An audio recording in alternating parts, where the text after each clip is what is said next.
Good evening. I'd like to call the Silver Lake Regional School Committee meeting to order. This meeting is being recorded. If anyone is intending to make an audio or video recording of this meeting, please notify me immediately at this time. At this time, I'd like to call for a nomination for chair. Should we roll call into the meeting? No, because we're live. Okay. I would like to nominate Jason Frazier as Chair Pro Tem for the conducting of some initial business. And I would look for a second on that. I'll second. All those in favor? Aye. Any abstains? Mr. Chair? Thank you.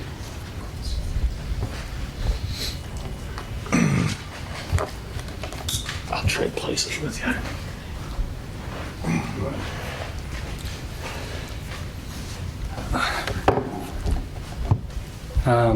Never known to be a person who has a problem finding words, but tonight might be one of those rare times where either there's too many words to be said and not enough time to say them, or I might actually cry.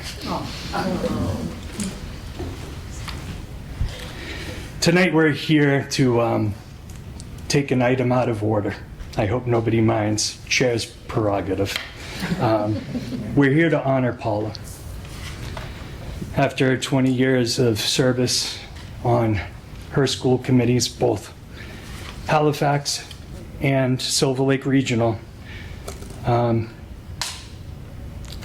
it's with bittersweet emotions that we want to send you off and congratulate you, both for your time here and all of your accomplishments for the students of our three towns, but also for what life has in store for you moving forward from here. So, Paul, if you wouldn't mind joining me up here for a moment.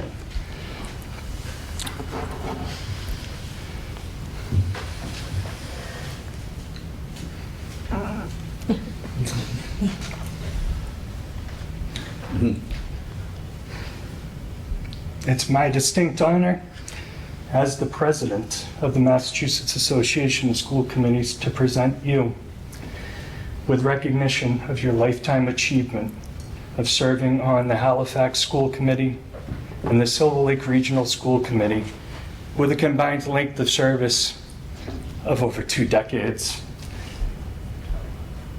I wouldn't be the school committee member I am, and I don't think anybody in this room would be the school committee members they are without your presence, your mentorship, and your friendship. Congratulations, Paul.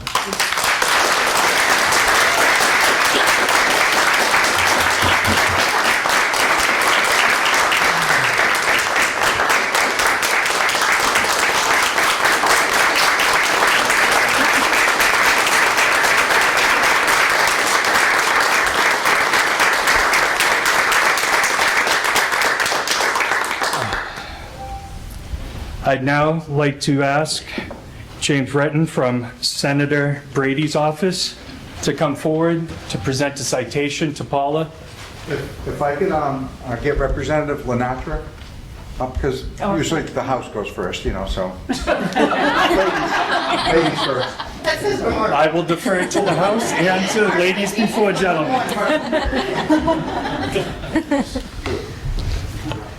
Paula. Kathy. Oh my gosh, 20 years. I know. It went by so fast. Oh, doesn't it fly? Yeah, it does. So as I was pulling up today and I saw all the kids being picked up, I just had my youngest graduate from high school. And I'm like, I will never do this again. So coming in here again right now, thinking you're retiring from this and you won't do this, it's bittersweet for you. Yeah. I'm sure there's a lot less stress, right, that you'll feel, but you'll miss all of these wonderful people that you've worked with all this time. Absolutely.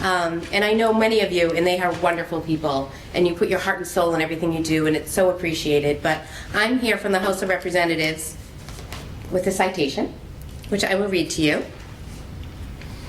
The Commonwealth of Massachusetts, the House of Representatives, be it hereby known to all that the Massachusetts House of Representatives offers its sincerest congratulations to Paula Hatch in recognition of your more than 20 years of dedicated and selfless service to the students of Silver Lake Regional School District, the entire membership in my family as well.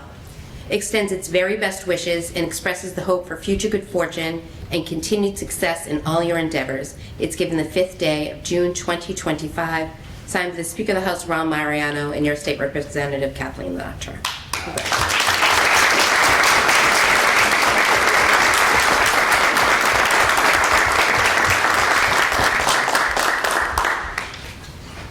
Hi, Paula. Hi. Congratulations, Jim Burton. I'm from Senator Brady's office. And I have the distinct honor of presenting you with the citation in recognition of your service as over 2 decades a school committee member. I'm going to read it if you don't mind. This is a state Senate official citation. Be it known that the Massachusetts Senate hereby extends its congratulations to Paula Hatch in recognition of your retirement after serving our community of Halifax and the greater community of Silver Lake Regional for over 2 decades as a school committee member. And be it further known that the Massachusetts Senate extends its best wishes for continued success, that this citation be duly signed by the President of the Senate and attested to, and a copy thereof transmitted by the Clerk of the Senate, and it's signed by Senate President Karen Spilka, the Clerk Michael Hurley, and the Honorable Michael D. Brady. If you notice, there's a bit of a typo there. I'm going to get you a new one, so congratulations.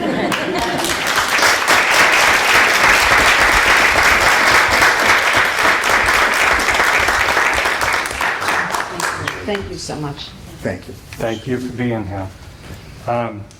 We have a super special guest here. Mr. John Creed is here to present you with a citation from Governor Healy. Oh my God. Oh. First of all, I want to thank Jason and the administration for inviting me to participate. One thing I can say, it was an honor to serve with Paula over those years, but more importantly, to call her my friend. I have a citation here from the governor, from the Commonwealth of Massachusetts. On behalf of the residents of the Commonwealth of Massachusetts, I am pleased to confer upon you this governor's citation in recognition of your 21 years of dedicated committee service. We commend your 2 decades of leadership through the Halifax School Committee and the Silver Lake Regional School Committee, serving as chair of both.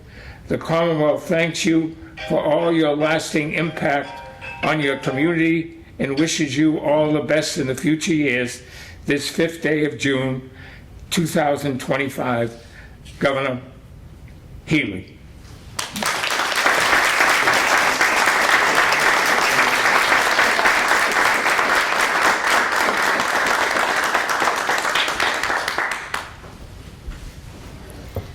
On behalf of your friends at Central Office, we want to thank you for your dedication, your leadership, and your service to our schools and communities. We love you and we admire you, and we are going to miss you.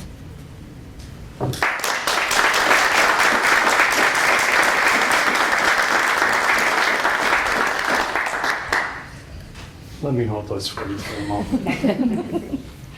I know it's considered a faux pas in some circles to open presents while in the company of those who are presenting them to you. However, there's a lot of people in this room who came together to get you this very special gift, and we would be honored if you would open it up in front of us this evening. Sure. Please use the table if you need to. I'm overwhelmed, I'll tell you that right now. And thank you.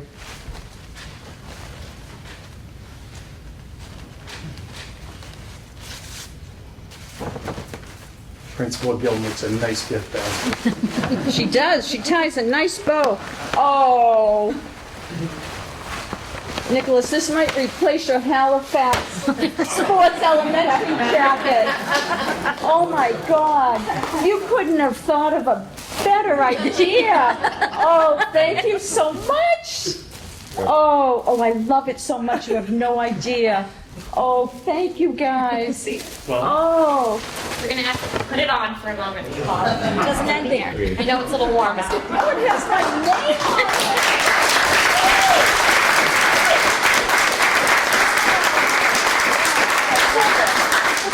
There's more. And she's like, it's too hot, I'm not putting it on. All right, so we have, yeah, put on camera if you don't mind. For the gram. All right, Paula, while you put that on behalf of all of us at Silver Lake Regional Schools, a poem and some patches for your letter jacket.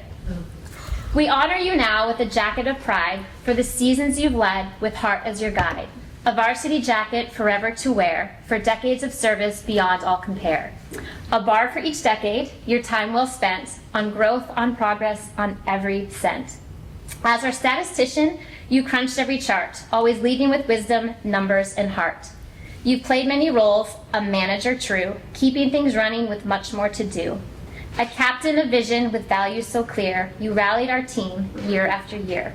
A cheerleader too, lifting spirits with grace, bringing passion and warmth to every place. You've hit it out of the park with your bat, solving the big challenges just like that.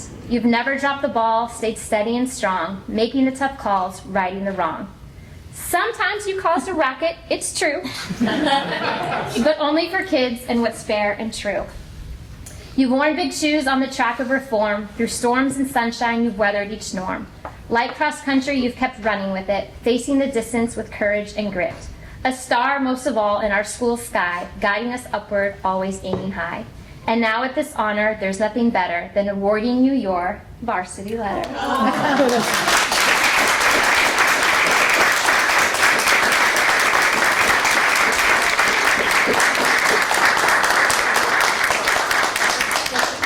Oh, I love it so much. Do you want to say anything? I do, and I actually am going to pull my note out of what I wanted to say because I was afraid that I would be emotional and forget what I wanted to say. Not forget, but mess it up. So as you've heard, I started volunteering when my boys started Halifax Elementary School with Diane Bajiri as the principal way back when. And I wanted to be part of their educational experience. That's what my initial driving force was. And moved on to Silver Lake when my kids started middle school. You know, following them through the grades. Obviously, I'm a helicopter mom. So we'll just say that right now. But what started as something I was doing to support my kids turned into a genuine passion for me, something that I've loved. Truly an avenue of growth for myself. I've grown so much serving this community. You know, more than 20 years, I got more out of the 20 years than I gave, quite honestly. I've just loved it that much. And thank you for having me that long. Silver Lake is very, very special. It has a heartbeat of its own. It's a great school system with a strong, enthusiastic culture and high educational goals. I am proud of the graduates we launched from here, and I have loved serving you as a school committee member for all this time. And thank you. You've gone above and beyond, truly, tonight. Thank you.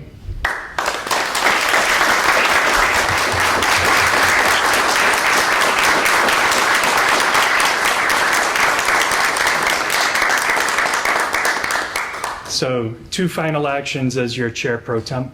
I call a recess until 6:30 and I resign. Thank you. Please take some pictures with Paula, give her some well-wishing. We have some cake to share with you all as well. Join us in celebration. Thank you for being here this evening. Thank you so much. Oh, thank you.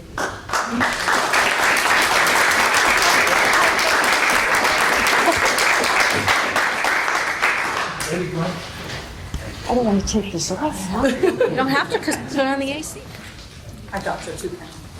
Once again, I would like to call the Silver Lake Regional School Committee meeting to order. It's 6:34.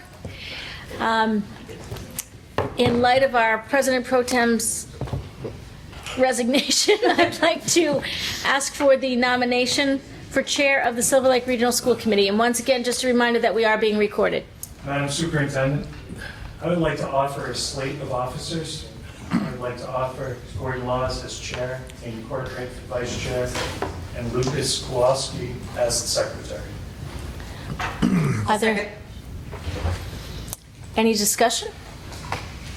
Does Lucas need to be present to accept it? Awesome. No. Congratulations. So Lucas is the new subcommittee chair for every subcommittee. Yes. We can also take advantage. All in favor? Aye. Any opposed? Any abstain? Do we also need an assistant treasurer? I presently see that title over Mark's name. I would like to offer Mark Riboni as the assistant treasurer. I'll second that. I'll accept. No one asked whether you were accepting, Mark. An option two. All in favor? Aye. Any opposed? Seeing none. All right. Do we have any additional public participation? Oh, I guess we should do the full reorganization, huh? Before we do public participation. We have, let me pull up the org charts. And, sorry, let me get the right, so open.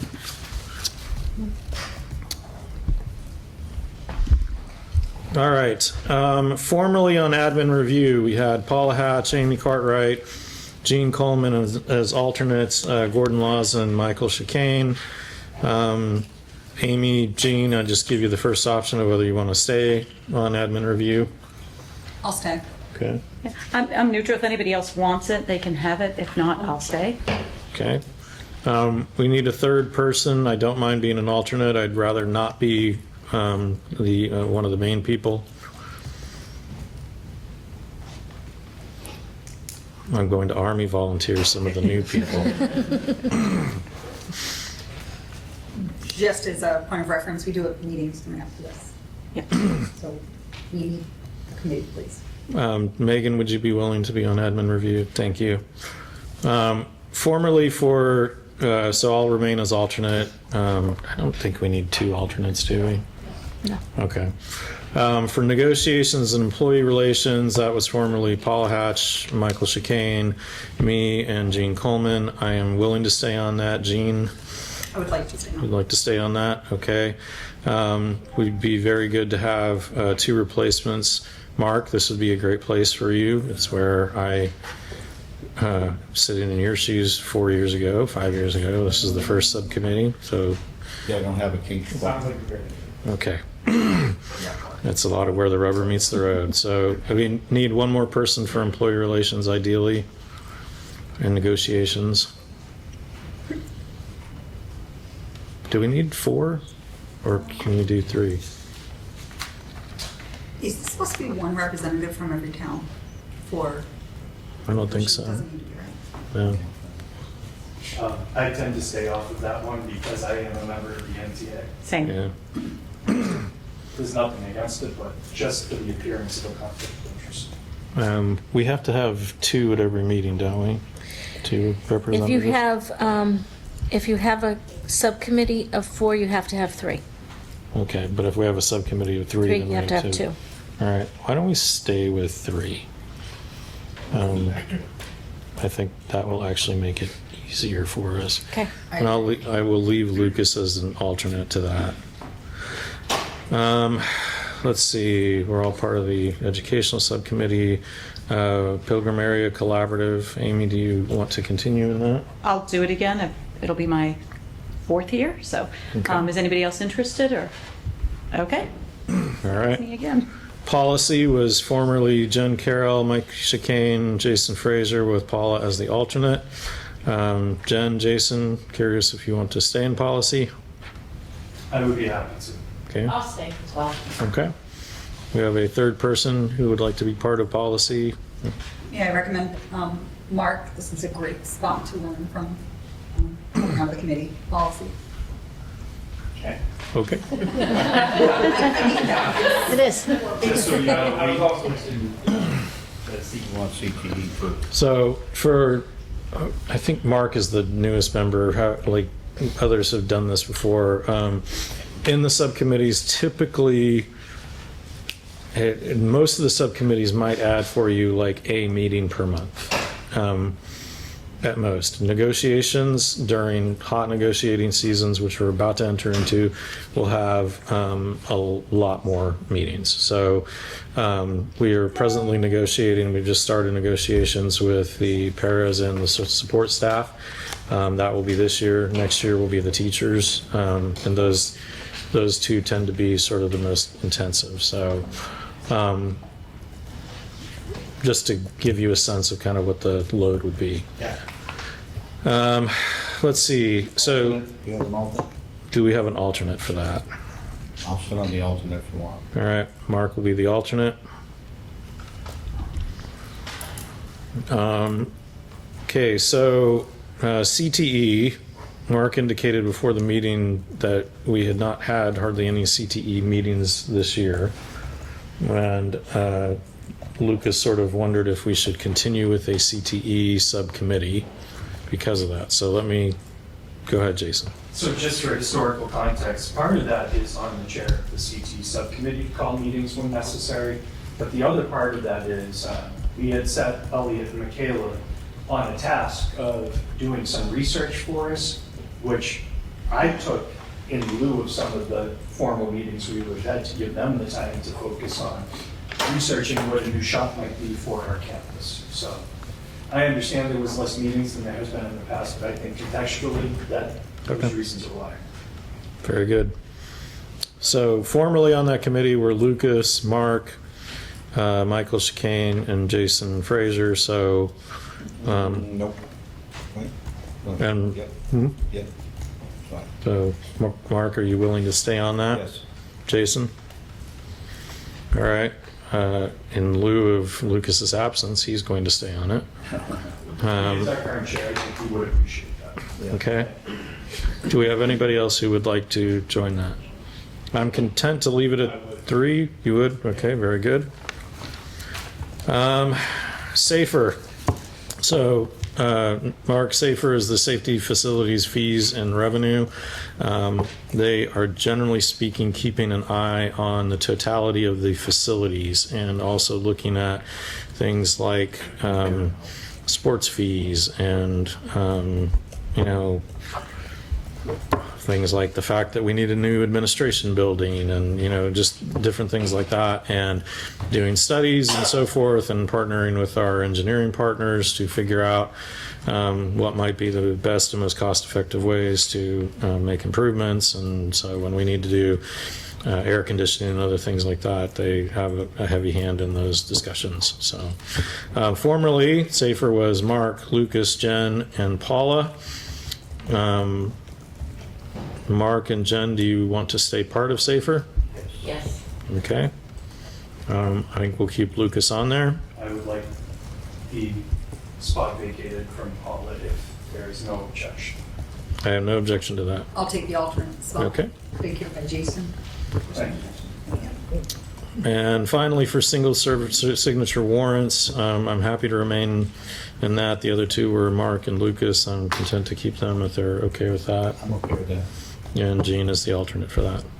Superintendent's got to go. Hey, may I ask what the history is behind 3 people for a single signature warrant? Should there be one person and then multiple alternates? That was confusion when we first were allowed to do it. We thought we needed one person from each of the 3 communities. I don't think that is actually statute, but I think that's where that came from. Okay. I think I've done it before. So do you want to have it as alternates, or do you want to just have it as, I don't mind being the signature person. Maybe, and then maybe one alternate if you're not available. All right, let's have Jean be that alternate then. All right, I believe we're organized. Mr. Chair. Yes, sir. Legislative age, which requires a vote. Sure. How did I skip that? I'm sorry. Jason Frazier, as the legislative agent. Second. And I'll second and third that. All in favor? Aye. Any opposed? Great. As I've said before, we have the best legislative agent in the Commonwealth of Massachusetts, so.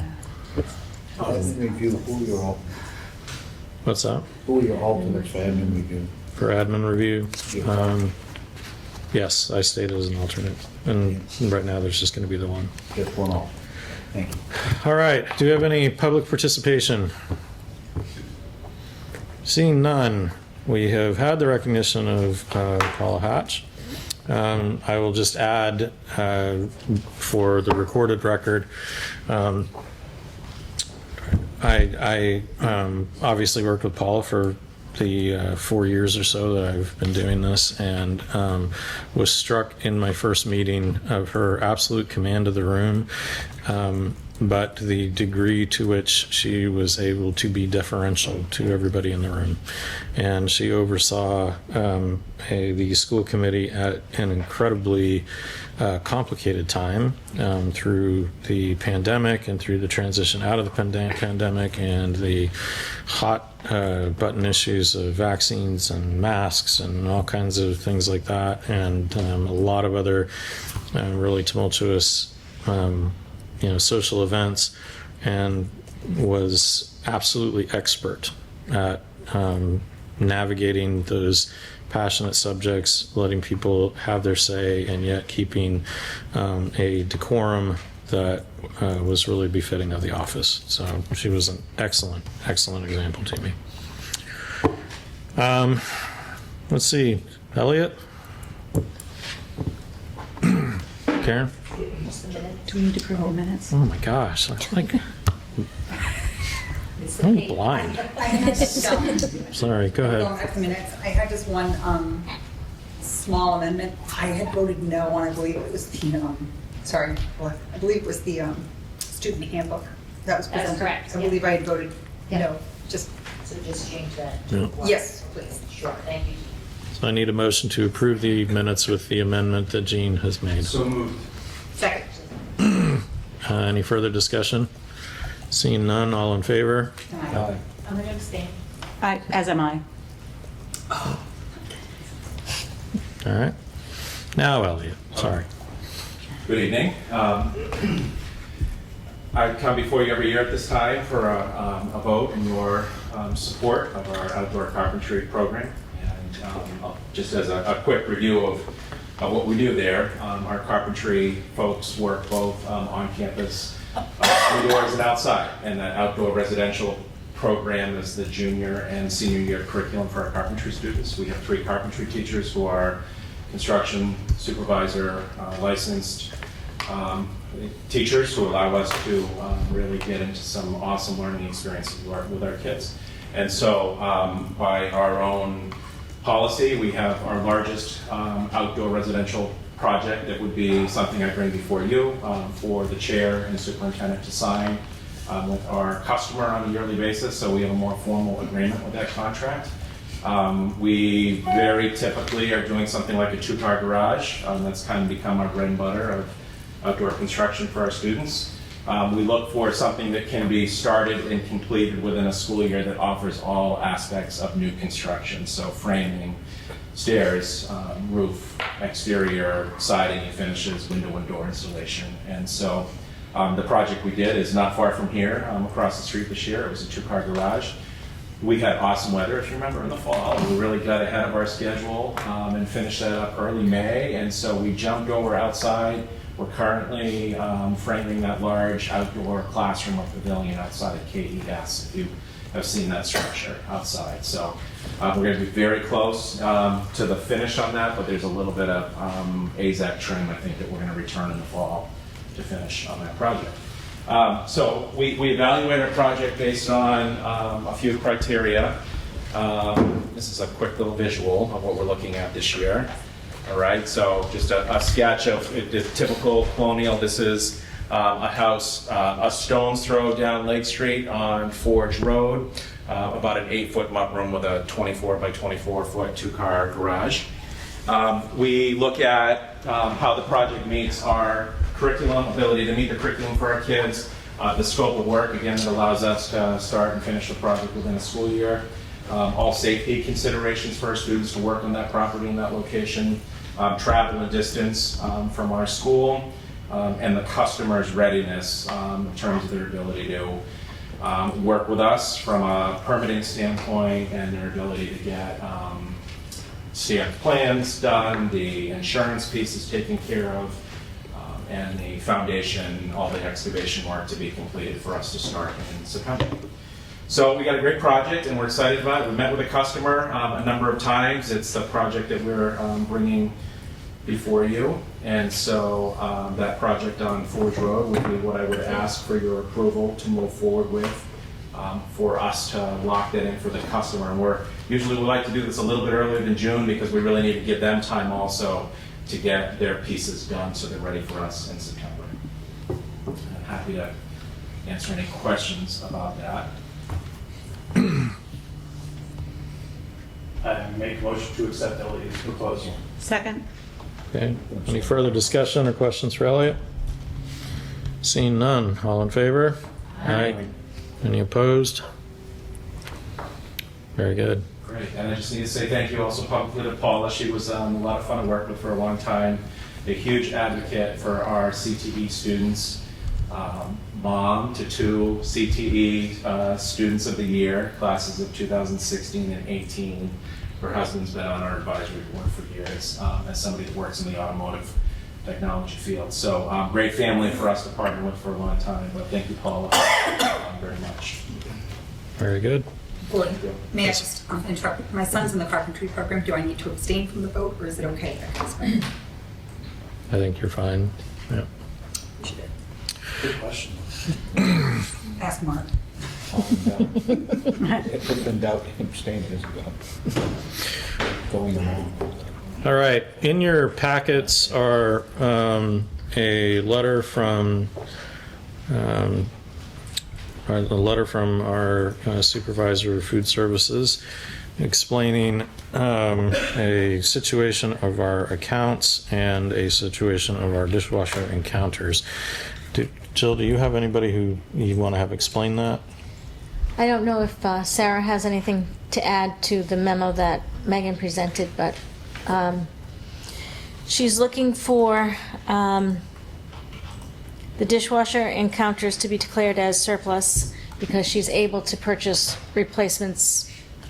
I think that's basically I hesitate to say this in front of 2 finance directors, but if you buy something with school committee funds at a certain level, you have to declare it surplus to get rid of it at the same, the same other side of the same coin. So I'll make the motion to declare surplus dishwasher encounters. Okay. Second. Any further discussion? Jeannie? Sorry. Okay. Seeing none, all in favor? Aye. Any opposed? All right. Ms. Collette? Hi everyone, happy June. I have a few updates and I want to start with cafeteria good news. Meg Aaron Holtz and her team have gotten some quotes for some new inclusive table seating booths and high tops for the cafeteria to kind of make it not only more inclusive but to make it an incentive for students to continue with their TDY tickets, or we're going to actually reveal a new slogan next year. So that's really exciting, and that furniture should probably be delivered at the end of September. So that's great. It's been my dream since I got here, so we're making it happen. The chorus, I had the honor of going on a chorus field trip today. The Peter R. Marsh Foundation gave grant funds to Miss Tyler, who applied for this grant to get us a bus, and we went to Wingate today, the nursing home, and the bridges in Pembroke, and the kids were amazing, but the residents and the workers, the employees there were in tears. It was so rewarding for everybody. Next, I have Mr. Fraser over there has some cards, and I gave some to State Representative Kathy Lenatra. But you can see in these pictures, we have our new risers. So you can see how the lighting changes on the students and how it almost looks like the students in the old pictures are standing on like a table. It's not a real table, but it was part of the riser system. And now there's railings and beautiful risers. So I will pass this around. The student made this for this meeting. We thank you again for that. As you can see around the room, the students are presenting their civics projects and their world changers projects. The students in ELA have researched and done a ton of work around their soft presenting skills, right, for our community members. You can see equal pay for all over there. You can see lowering costs of baby products. Nelson Mandela has a spot over here in the corner, so the whole place was filled this morning with these posters, and on Monday and Tuesday more students will be presenting. Please join us at any time. It's every period of the day. They are here ready to tell you all about their work. Last but not least, in your folder, I do have the school improvement plan, which is a 2-year or 3-year plan. So I did present most of this to you last year. I want to thank Keith Sexton from Plimpton, Jen Mathias from Kingston, Julianne Crawford from Halifax. Those are our school council members. Everything in the overview, you sleep, eat, and breathe, so I'm not going to go over that. I also talked about building relationships, and we are going to move from TBY to something a little bit more academic based next year, but I'm not going to give it away. That will be in goal number 1 a little bit more specifically next year. We also talked about data at our last meeting, so all of that you can see in section 2. And goal number 3, in regards to engaging curriculum, we are going to be implementing all the open science units. With Mr. Korea's help over here, we have also, and Dr. Clifford's help, we have adopted Houghton Mifflin hardcore materials for our new curriculum map resource, and the ELA teachers will be working through curriculum revision process next year so that we can determine what might match our needs as determined in the district literacy plan. In goal 4, it talks about improved structures. And I added the piece about the AC because we know that those people are coming the day after school ends. So I wanted to make sure that got in here. The carpeting people were here today, thanks to Saver too, to also get the main office carpet replaced after 20 years. And eventually, after I meet with my school council in the fall, we're also going to add our full-time SRO. Thank you to the committee for that. So I just wanted to make sure this was on record and give that all to you. And if you have any questions, I'm of course available for that. Becky, was there something you were looking for us to vote on too, or no? I don't think so. Okay. I think I'm just supposed to present it to the committee. Okay. Very Every good. year. Very good. Thanks. I appreciate it. Principal Gill. All right, thank you. I'm fresh off the softball field. Our Laker girls won today, 10-1. Great job to them. We anticipate the next round to be Sunday at 4 p.m. Stay tuned for confirmation on that. Graduation was a wonderful ceremony. It turned out to be a beautiful day. Thank you to all of you who came to celebrate our graduates and to be a part of that ceremony. I really love that. That is a Silver Lake tradition where we are all on stage together to see the students that we've worked with over the last 4 years. So thank you for attending. I do want to provide a follow-up to our prom incident. Unfortunately, we have not been able to substantiate any findings in our investigation, but that doesn't mean that we're not hard at work behind the scenes to think about ways that we can prevent something like this from happening in the future. And so in the last week, we've been in touch with a couple of different organizations, including the ADL, and looking to join the No Place for Hate program. So they've shared a tremendous amount of resources with us and have sort of set us up with what the steps we can follow to implement that as a school next year.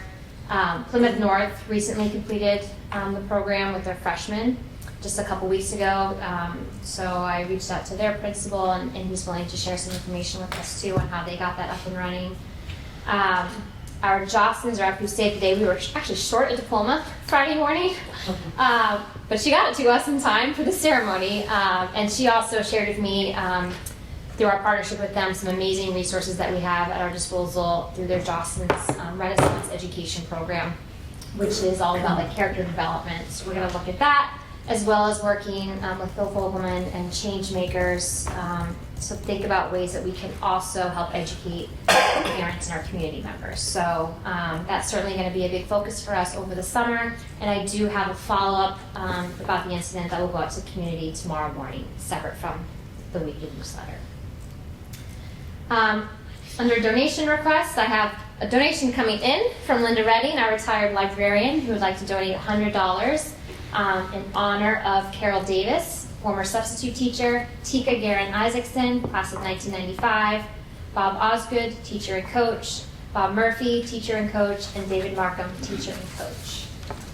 And then a donation going out, we have several mathematics textbooks that are now out of circulation. They're outdated, they haven't been used, and we're switching to a new curriculum next year. So Mr. Korea and I would like to have your permission to take the steps to see if there is another school in the United States who could accept those as a donation. We've done that in the past with books when they're out of circulation. And if there isn't a program that we can donate them through, then we would be looking to recycle them. Sarah, would you want us to make a motion to declare those books surplus so Michaela has latitude? I make a motion to declare the surplus text. Second. Okay. Any further discussion? Seeing none, all in favor? Aye. Any opposed? Okay. I'll make a motion to accept the donation.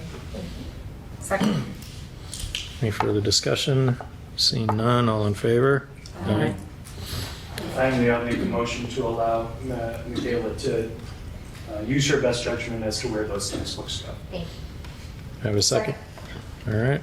Any further discussion? Seeing none, all in favor? Aye. Thank you all. Also in your digital packet this evening is a copy of our athletic handbook and our concussion policy review, both submitted by our athletic director, Mr. Swanson, as well as our athletic trainer, Jackie Germain. The handbook has changes in red. The changes are to align with the MIAA, our student handbook, and then reflect the new fees that were voted on earlier this year. The concussion policy review, our athletic trainer, athletic director, myself, our school nurse, we all met to make sure that everything was, up to speed for both the trainer's license and the nurse's license, and those requests are bulleted and would be reflected in the revised documents. Bless you. Mr. Chair, may I ask a question? In the revised athletic handbook, it mentions about 30 minutes of school. And my question about that is that unexcused? Because, for instance, a child has got a physical at 8:30 in the morning? Yes, unexcused tardies. Thank you. And also, in the student handbook, there are a few things that court appearance, doctor, dentist, funeral, religious, those are automatically excused, but there also allows us as an administrator to, if there's an extenuating circumstances, we can excuse a student. Is there any way that the word unexcused can be added? Absolutely. Just because it just appears that Make a it child's missed, and it doesn't necessarily say tardy, it says 30 minutes more of school, I believe. So just if it says unexcused absence from school, just that it's clear. Nice catch. And no one's changing doctor's appointments. We don't want that. That's so hard. No, we can make that more clear. Thank you. So I believe we need to vote these changes, am I correct? Correct. Okay. We have a motion to vote the changes to the athletic handbook and concussion policy with the amendment proposed by Jean. So moved. Second. Any further discussions? Seeing none, all in favor? Aye. Any opposed? We're good. Okay. All right, and then last topic tonight is an update on our trial bell schedule. If you want to follow through the slides, you're more than welcome to. I'm on slide 2, background and beginnings. Just a couple of reminders. Our bell schedule work actually started after our NEAS accreditation visit, when we were given a list of priority areas to try to focus on, including trying to find an academic support block for our students, as well as common planning time for teachers. This has been, I feel like we've been doing this for 10 years at this point, but it really kicked up in the last year with our data coaches and SLE representatives really working hard in collaboration with us. If you recall, we were pursuing the 8-period schedule because it was in our teacher's contract, and we were hoping that we could build something in at that point. But then with potential budget cuts, we sort of put that on the back burner, because in order to have an 8-period schedule, we would need a full staff, if not more. So then we really got creative, and that's where we came up with the idea of the drop 2 days a week instead of drop 1. And with your support, we were able to run that 3-week trial, as well as using our existing advisory block trial, where we would just have a 30-minute support block. Some of the, so specifically with NEASC, on the next slide now, priority area number 4, they recommended that we have time in our schedule for students to have intervention, academic support, mental health support, counseling services, and then also trying to focus on providing more common planning time for our teachers so that they could collaborate more often.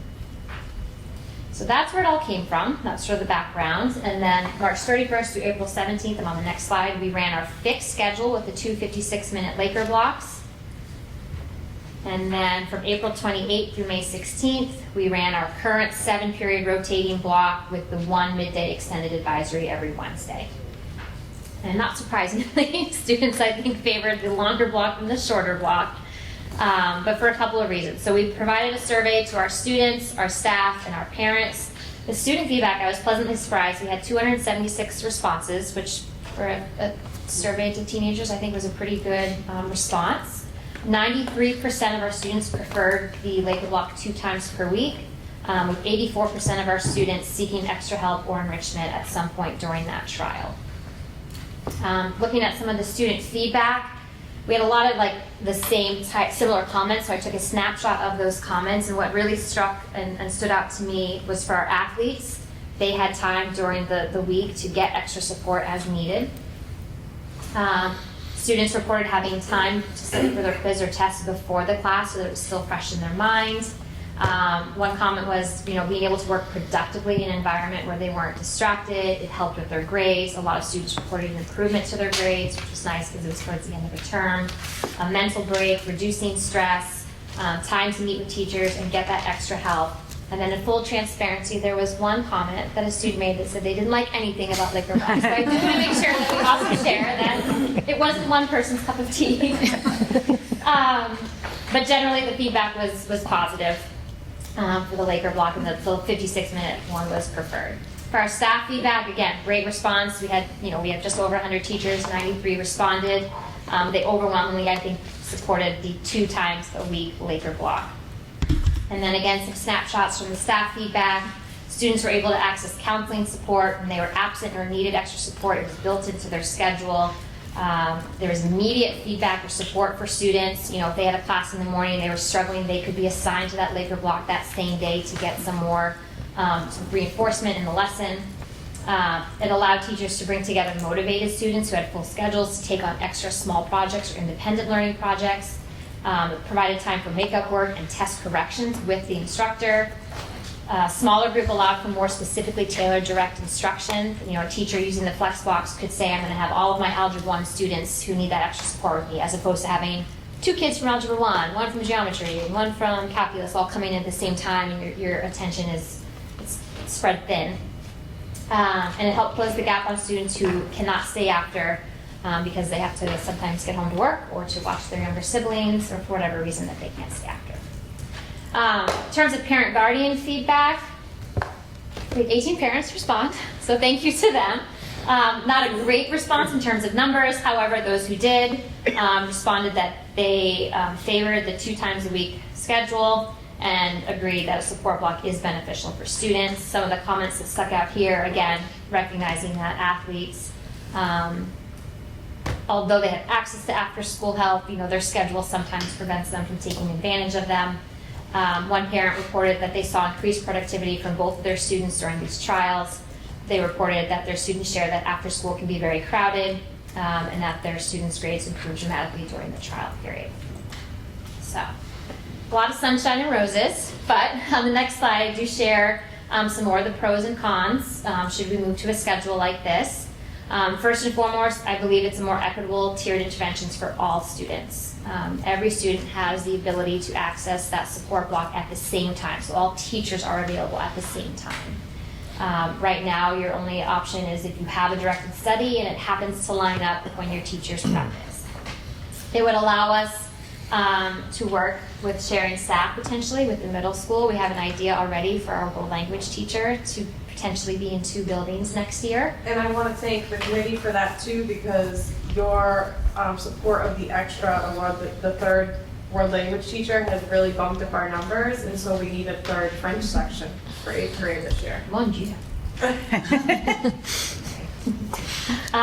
We would meet the NEAS requirement in priority area number 4 for an academic support block for all students. It would meet twice a week. Teachers, you might ask what are their responsibilities during this block? Well, they're providing that academic support. They're providing interventions. They can provide enrichment. Our special ed teachers can provide interventions as well. Our counselors can provide services, all without having to pull students from their content area classes. And we would partially meet priority area number 5, which is asking us to create common planning time because we would be able to use Laker Block for teachers to work together on a rotating basis. Obviously, we wouldn't want to wipe out the entire math department at once because then students wouldn't be getting math support that day, but we would work with our coordinators to set that up throughout the year. It would also give us an opportunity if we, I'm going to use ABL as an example, if we're bringing in programming for students, it would give us an opportunity to work in small groups with students, again, not having to pull them from a class, and having a smaller, more one-on-one focus with students for some of these important conversations that need to take place. It would also help us, Chris Panarisi and I met the other day with our special ed coordinator, it would help us to meet the requirements to increase inclusion services per our corrective action plan, because again, we could provide those services during those structured times as opposed to pulling them out of class. And then another great pro that I just want to share, Just Drew is here. This has been a very collaborative effort. I think it's probably one of the strongest admin union relationships we've had in a very long time, and that's credit to Jess's leadership as well. But they are in support of implementing the schedule. They're open to doing a non-precedenting one-year trial because we know you're entering into negotiations. So I think everybody's ready for a positive change with our schedule. All right, I had to come up with a few cons. So overall, when you look at the number of meeting times over the course of a school year, the overall meeting time would drop between 6 hours and 14 hours, depending on the period of class. But the trade-off is that we have those 2 56-minute blocks a week. So I may have 6 hours less of intro physics over the course of a year, but if that's a class I'm truly struggling in, and that's a test that I need to pass, or that's an MCAS score I'm working towards achieving, I can get assigned to that for up to 36 hours a year if I need to. We do still meet time on learning. I did put that formula chart in the folder for you as well. There is a number difference, and I just want to point it out. It's not my math. It's because this is based on class meeting times, whereas the formula is just time on learning. And so that includes our Laker Day, our mid-year exam days, final exam days. This is just the periods that meet. So I just want to clear up that confusion. But in both cases, we meet time on learning. And then a potential con for a fixed schedule is if a student is chronically late, they are always going to miss periods 1 and 2. But some might argue, well, at least they're only missing 1 and 2, and they're not missing 1, 2, 3, and sometimes 4. So those are all things that we would just have to kind of shift our practices and just make sure that we're supporting students and catching them in that Laker block so that they can make up their work. It also would simplify our CTE scheduling of preschool, culinary, coverage for our clinicals for allied health. So there are a lot of ways that we can kind of take a deep breath and really benefit from a fixed schedule with those academic blocks. And so on the last slide is what I'm proposing for our 2025-2026 school year, is to make it a 1-year Laker block trial, following that first model that we did at the start with 2 days of dropping 2 and then 2 days of Laker block. And I'm happy to answer any of your questions. Jess is also happy to answer questions on behalf of the union. Well, that was a lot of information that I don't suppose we actually studied grade movement in the initial trial, did we? We didn't study what? Grade movement in the initial trial. No, just the anecdotal reportings, but we can't get that because we have a progress report and then a term report. I would love to see that. Yep. I don't think that'll affect how I, vote on this today, but I would love to see that. I will say, prior to the trial, we did have some members of the class of 2025 who were not likely to graduate, and they all graduated. And I truly think it's because we had this time. Yeah, big difference for. So one of the things that in the trialing, I would really, really like the data coach people, if we, advance forward with this, I would really like the data coach people and the curriculum coordinators and the administrators to work on really careful measurement of the actual effects. I would expect, when we've articulated that our teachers should have a really, really good idea of who's on the cusp of not doing well with MCAS, who's on the cusp of not doing well with things like graduation and things like that, and know that down to the individual student on a per class basis. And I would hope and expect that Laker block could be used as remediation in places like that. So I would hope to see lift, theoretically. And I'd love to be able to measure that. Other questions, folks? Oh. Okay. So this isn't so much a question as a comment. We just lived through in Norwell a year of doing this. We call it Clipper Time instead of Laker Block. That's our mascot. And pretty much all of the results of your survey were mirrored in after almost a year of experience. Almost the same thing. And just anecdotally, kids are coming to me a week, sometimes 2 weeks in advance saying, hey, I know we have a test on this day. Can you put me in your Clipper Time for this day? And they're really being, like, the kids are being more proactive with it than I would have even expected them. Even some of our weakest students, like I worked with a girl today who all year has been really struggling, and just seeing the change she was able to make in one block by having that dedicated attention, it's been pretty positive overall in our school. Other thoughts, other questions? I don't believe it actually needs our vote. I think just a vote of support, right? So one of the things that that we will be talking about later tonight is the need to enter into a memorandum of agreement, because by implementing the schedule next year, we will in fact be violating the current contract. So I don't anticipate that it would be, since the union is supportive of the change, I don't anticipate it will be lengthy or difficult, but it is something nonetheless that we should, as a matter of practice, do, because it is, implementing it will be a violation of the contract. If I could just speak to that, I will say that the union membership has voted, and an overwhelming 70% to 30% have voted their willingness to do it on a trial basis. So just from the union standpoint, it's covered. That makes it all easier. Thank you. I will make a motion that we accept the one-year trial period for the Laker block schedule as proposed by Principal Gill. I'll second. Okay. Any further discussion? All in favor? Aye. Thanks, everyone. Happy June. All right. Sarah? Thank you, Mr. Chair. I would like to continue my practice of, as you know, I read through the financial report and I make notes of everything, and then I go through and highlight anything that's a change from the previous month. And I don't have anything that was a change from the previous month to talk about, if that's okay, other than on page 10, we continue to have that glitch with the health and life insurance, with the financial software, continuing to present problems with double counting expenses. And as I said, we've been able to fix it after the fact, but haven't been able to stop it from happening. That's something we continue to work on. Okay.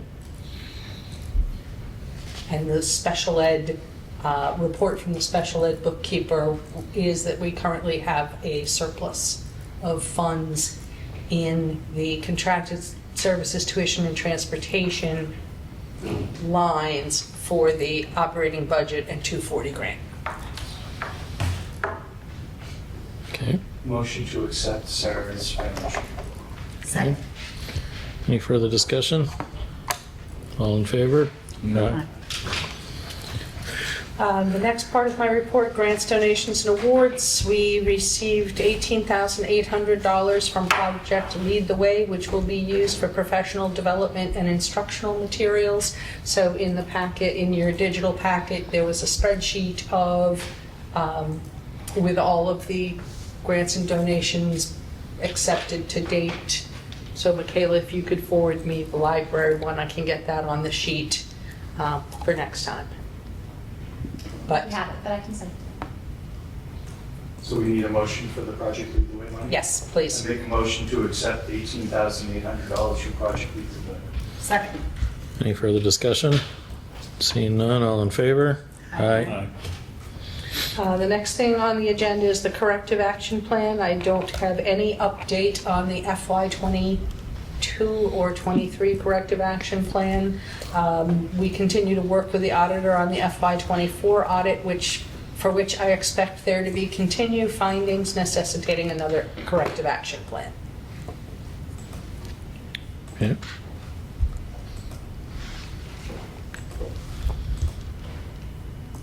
And lastly, I request that you appoint John Tuffy as treasurer for Silver Lake for another year. So moved. Second. Any further discussion? All in favor? Aye. Any opposed? No. Okay. All right, Dr. Clifford, I think you're up. Okay, I have two things tonight. The first piece is the math memo that you have in your folder. Dan Correa, the 7 through 12 math curriculum coordinator, is here tonight. Just to give you an update, as I've mentioned before previously, there's been a 7 through 12 CRT, a group that's been meeting, and it was the first part of our curriculum review cycle that we implemented this year, which was math. The 7 through 12 group met throughout the year, and they piloted, they looked at some different programs. iReady was one, HMH was the other, and they voted to go with HMH, and which also dovetails nicely with our K through 6 group, which also decided to go with HMH. So tonight, part of this is to introduce HMH and let you know that that's the program that we'll be going with for grades 7 and 8 next year. Also, as a piece to that, there's going to be some changes with math programming at the high school. Illustrative math, it will be a course that a program that we'll be using at the high school. And this memo just outlines some of those pieces tonight. Dan, I don't know if you wanted to speak a little bit to the process and to the final decision and sort of the professional development, maybe some things that might be coming up. I don't know if you want to speak to the committee about that. So in terms of the process, teachers piloted and vetted the curriculum materials from iReady and HMH. And while both had their highlights, what the teachers and students liked the most about HMH was its usability. It had really robust data analysis and sort of like built-in formative assessments and things like that, so we can kind of track student performance against the standards over time. This year we started using STAR at the 7 through 10 level, and what we found is that although STAR gives us valuable data, it doesn't really prescribe interventions or sort of what to do next. So both of these curriculum programs sort of have that piece built into it. So that was a huge thing for us that we think will make a big difference for our students. So those are the pieces around math. Does anybody have any questions about the memo or anything for Dan or I? Dan, there was something in the memo about smart boards, and they had helped things be more interactive, but were taken out a decade ago or something like that. Is there anything further there you'd want to give voice to, or is there anything that we should be doing differently to, I don't know, get the interactivity back, or? So at this point, we're sort of in the process of that, and maybe Tricia can speak a little more to like the funding side of it. But we did have a unit that we sort of piloted in the math department of the high school this year to replace those 20-year-old smart boards that are no longer supported.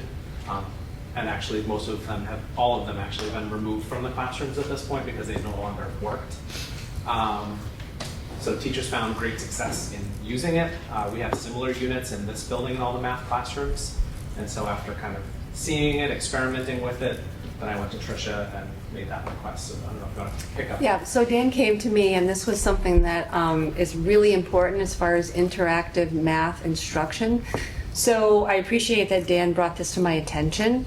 I was able to work with Steve Pellowy, and we were able to fund enough boards for the high school. Most of it, a great deal of it, came out of a title grant that I had, which I used funds to help support this because it really is providing more meaningful instruction that's interactive, that provides clarity, that focuses on math instruction.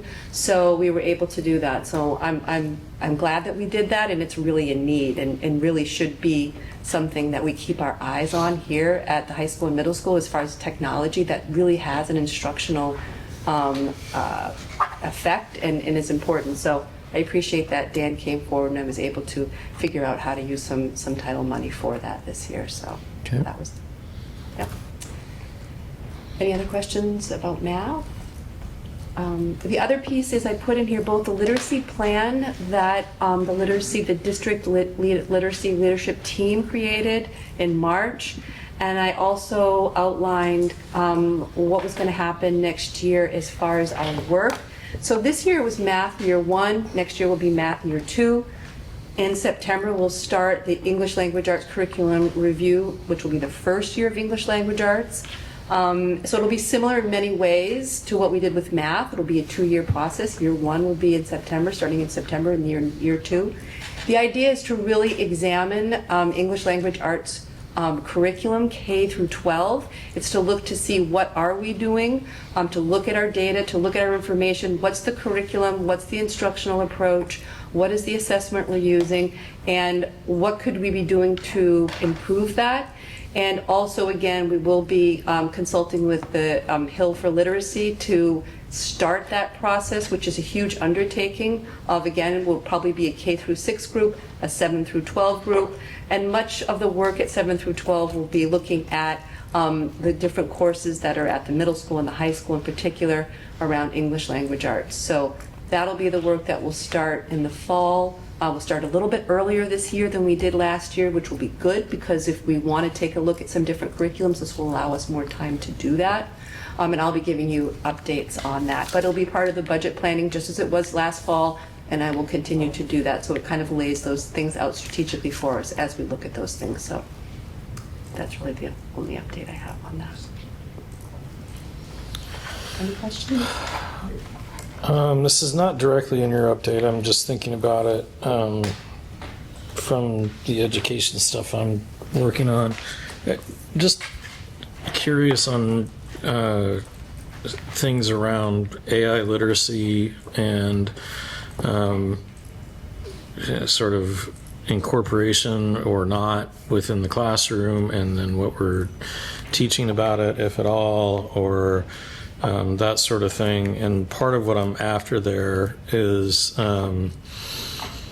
if you haven't experimented yet with like ChatGPT's Enterprise Edition, it is capable of doing what it calls deep research now, and so you can give it a problem and it will work all day, so to speak, and come back with very complex and very nuanced reporting and things like that. And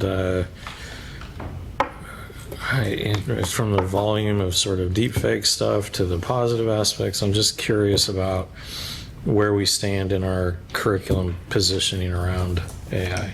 So those are conversations I've had with the technology committee. Steve Blett in particular at the high school. We've had conversations about what should we be doing, what can we be doing, and keeping our eyes on currently what's happening in different districts and what they're doing in relation to that. The other piece is with Nicole, our 7 through 12 curriculum coordinator for ELA. We've also had conversations about that, and I believe it will be a piece of what we'll do when we look at curriculum review as far as how can we harness that technology to help students at the same time, the fine line between using it to sometimes ethically submit assignments. So that's definitely a hot topic and something that we'll dive into this year when we take a look at that. We're already starting, for instance, one of the pieces that Nicole's doing with Hill is she's contracted them to work with 8 teachers at the middle school for adolescent literacy, and a component of that will probably be the AI piece too as we start to kind of dig in on that. So it's definitely something that's the forefront, how it can be used as a tool in many ways, but also making sure that ethically covering those pieces with students too. So I really want to sort of pound home and emphasize the importance of developing a real cohesive approach to this because of the nature of how it is rapidly changing things. My oldest son just graduated from Bucknell, and please indulge me while I share this sort of personal anecdote, but I think it is incredibly powerful about what sort of dynamic this technology is. So there are a lot of corporations have manager and training positions, CVS, Sherwin-Williams, Home Depot, other things like that, and they'll take only college graduates. Now, my son studied international relations. He's a fluent Spanish speaker and that sort of thing, and so he applied for one of these manager and training, or two, like 4 or 5 different manager and training programs. And in one case, he got an interview, and then he was like, "Dad, I blanked on this part." Where they were like, have you ever had to deal with, a customer who was like just flipping out? And he was like, I talked about de-escalating, but and I was like, Grant, you deal with that all the time. And he was like, oh yeah, I do.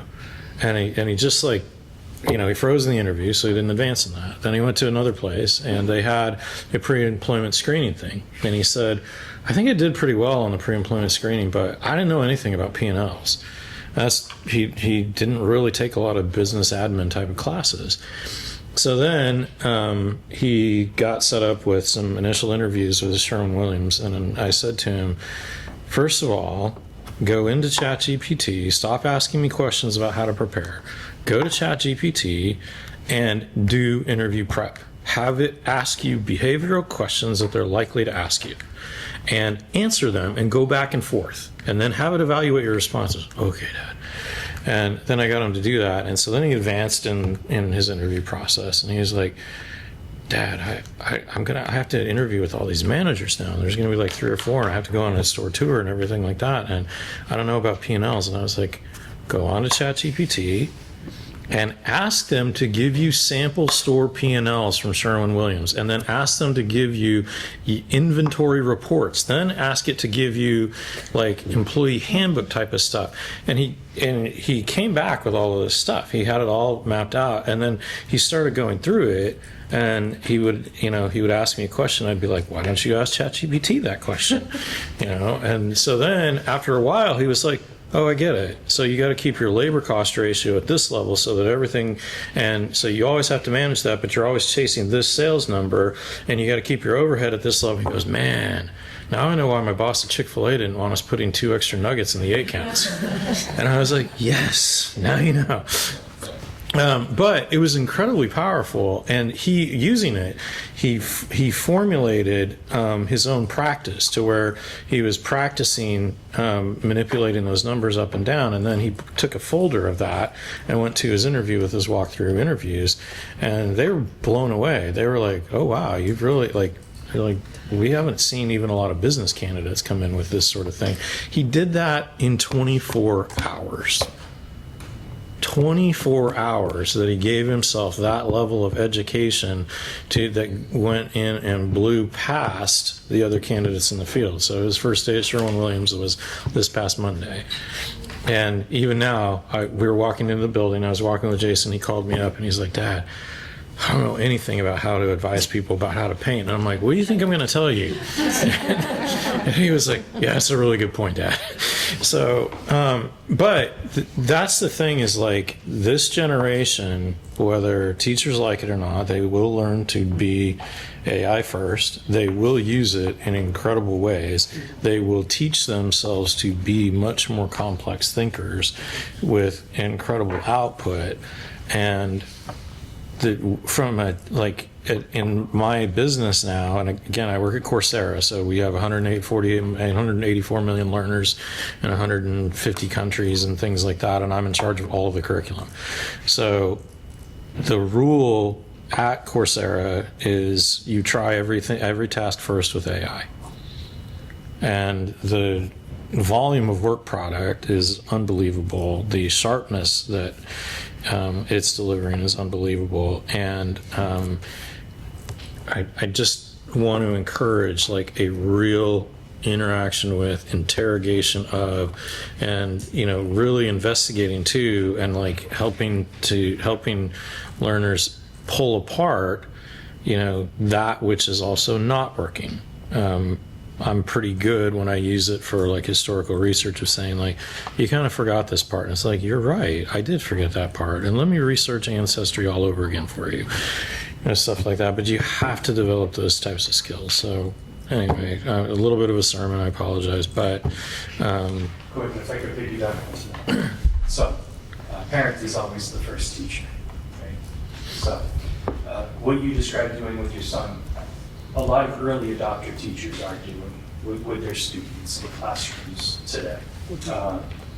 And I've spoken with the superintendent, MASS and MASC from the school committee side, have been talking about this and how do we purposefully integrate AI into the classroom.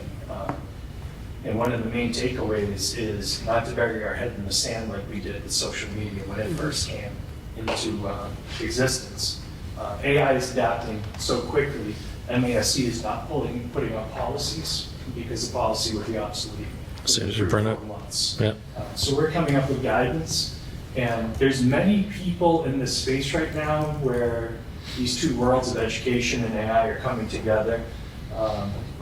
I'm very happy that former Commissioner of Education Jeff Riley is working with MIT on this exact issue, and they just formed a partnership at Day of AI with Common Sense Media, which has been my go-to every time I pick a movie or a TV show to watch with my children or in my classrooms at school. So they're getting involved as well, because there's so many different apps out there and different manifestations beyond ChatGPT of how AI is affecting the classrooms. But it's a meaningful conversation, and if any of you want to immerse yourself in it from the school committee perspective, there will be a breakout session hosted by former Commissioner Riley down at the joint conference in November on the Cape. Thank you. All right. Thank you. Anything else? Okay. Dr. Panarese? I just wanted to give a little bit of a heads up that as we retrieve students from out of district and the students come back, some of our students are in the transition age group, so they would be joining our own transition program. There may be a need for an additional transition teacher in that program for next year. We won't know until we have IEP signed. However, we do have partial funding from some transportation contracts that we have recently redone. We've got about $41,000 there. And as Sarah had pointed out before, there are some excess funds that can be shifted around to maybe perhaps if we do need this next year, the funding would be there. Okay. But Excellent. I just wanted to make people aware of that. Okay. Dr. Prue? I just have a few pieces of information to share. First of all, the interim commissioner, Patrick Tutwiler, has announced that Mr. Pedro Martinez will be our new Commissioner of Education effective July 1st. And in addition, Governor Healy has formed a statewide graduation council, which I believe our own Jason Frazier is a member of. Yeah, so with the elimination of the MCAS as a graduation requirement, Governor Healy filed an executive order to come up with what our new statewide graduation requirements are going to be. Almost feels like a form of punishment to get rid of the MCAS, which I'm still extremely proud of having helped champion. It's still used for accountability measures, but now we have more flexibility at the local level for our building administrators and our teachers to get those kids over the finish line and onto the stage, which is the main goal. I've been working very closely with Max Page from MTA and Jessica Tang from AFT Mass to try and get the voice of educators and people closest to the classroom to be heard the loudest. There's a lot of special interest groups in this meeting. And what's coming to the surface right now when we do breakout sessions in communities and hear from parents and former graduates and current high school kids is really almost the profile of the graduate type stories we're trying to replicate at the state level, and really leaning deeply into the civics project that's done in 8th grade, a capstone project that you could see, as was demonstrated earlier today, where the kids can really have authentic skills on display and not be subject to sitting in a room and filling out an exam 2 or 3 times in a 1-year period, and that's the determination of whether or not they graduate. So we are nowhere near having an answer to what the graduation requirement is, but my mission from the get-go has been to retain the local control and flexibility for our principal and our teachers to help make sure as many of our kids can cross that stage as possible. Okay. All right, anything else, Dr. Brew? That's all I have. Okay, SLEA. I just want to say a quick thank you to all of you in this room. It has been incredibly rewarding and challenging this year, taking on the role of president of the union. But I just want to thank you all for your guidance and your patience and your grace at times, and especially to Becky and Michaela. Just at the building level, I think we're forging really strong relationships and collaboration, and I just want to thank you all, give them a shout out as well. So thank you. Thank you. Admin review. We unfortunately were not able to call a meeting because of the departures from the committee and then some logistical issues. So we will be meeting after all of the committees reorg. Unfortunately, I believe Halifax is the last to reorg, and it's July 8th. So anticipate that there will be an admin review probably days after that. Just a point of order. Mm-hmm. For those of you on admin review, if you want to reach out to your Halifax brethren, we did get an extension of the remote meeting. It's fine to have a remote meeting with a single agenda topic. Admin doesn't even have to be present necessarily. You would have to have one person show up to call it to order and take nominations for chair, but you could get it done if you needed to get it done. You know, having a meeting so far after your elections really puts you in limbo as to whether or not you even have a chair, right? And to be able to conduct the business that could happen in the very important last days, last weeks of school. I believe, and Karen, correct me if I'm wrong, we heard from Russ on this saying we couldn't have a meeting until after Halifax had. I think what Jason's saying is. He's saying Halifax should organize. Halifax should reorg? Okay. Yeah, that's what he's If saying. they want. I mean, it's their prerogative as an independent school committee, but that's what I would recommend. Appreciate that. Sorry, I misunderstood that. I may not be the best advocate to carry that message. I'm not always listened to as well. I'm just- I will send courtesy message. CTE.